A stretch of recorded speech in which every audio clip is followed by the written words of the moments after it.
Ni roi ni sauveur, Caracas a tremblé cette nuit-là. Pas pour un président, pas pour un drapeau, mais pour elle-même. Parce que oui, Maduro n'était pas un guide, il n'était pas un père, il n'était même plus un élu.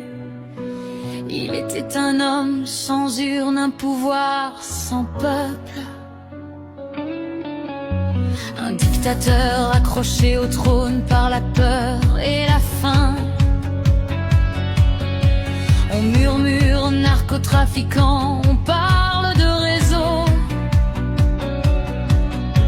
de poudre blanche plus rentable que les promesses rouges. Un régime qui nourrissait plus que ses généraux, pendant que le peuple faisait la queue pour survivre.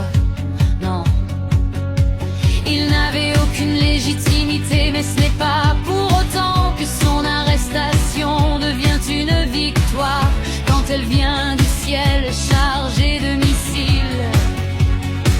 Parce que ce n'est pas atroce de choisir pour Caracas, ce n'est pas au pétrole de voter à la place des hommes, ce n'est pas aux bombes d'écrire l'avenir.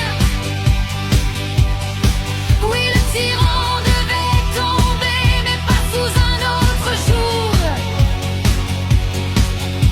Un peuple n'est jamais libre quand on décide pour lui. Au nom de son bien, on a sorti Maduro comme un symbole.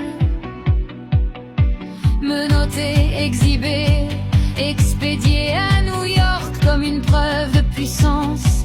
Mais pendant que les caméras filmaient la chute, elles oubliaient la question essentielle. Et maintenant, parce qu'un dictateur peut tomber et laisser derrière lui un vide plus dangereux encore qu'un règne corrompu, la justice importée ne remplace jamais la souveraineté.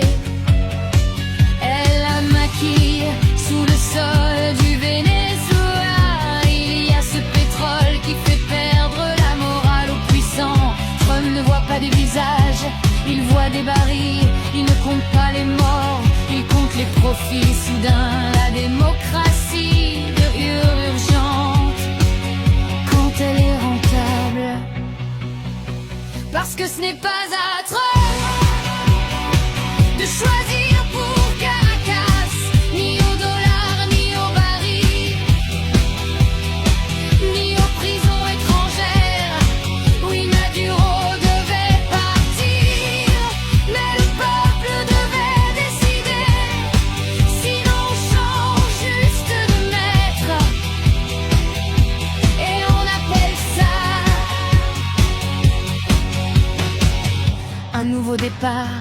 Venezuela n'est pas innocent, mais il n'est pas coupable non plus. Il est pris en otage entre un dictateur déchu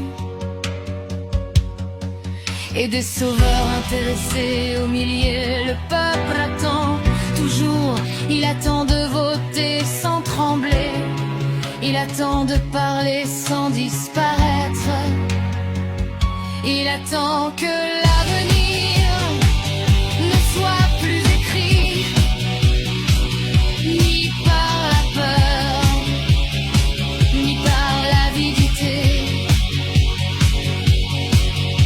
On ne libère pas un pays en le violant autrement. On ne répare pas l'injustice en la déplaçant de camp. La liberté ne se parachute pas, elle se construit par ceux qui y vivent et qui en payent le prix. Dernier refrain, laissez le peuple choisir. Laissez-le tomber, se relever, décider.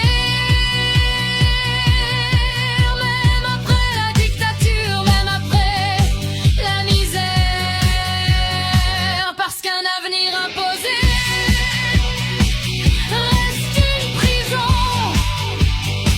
et qu'aucun pétrole au monde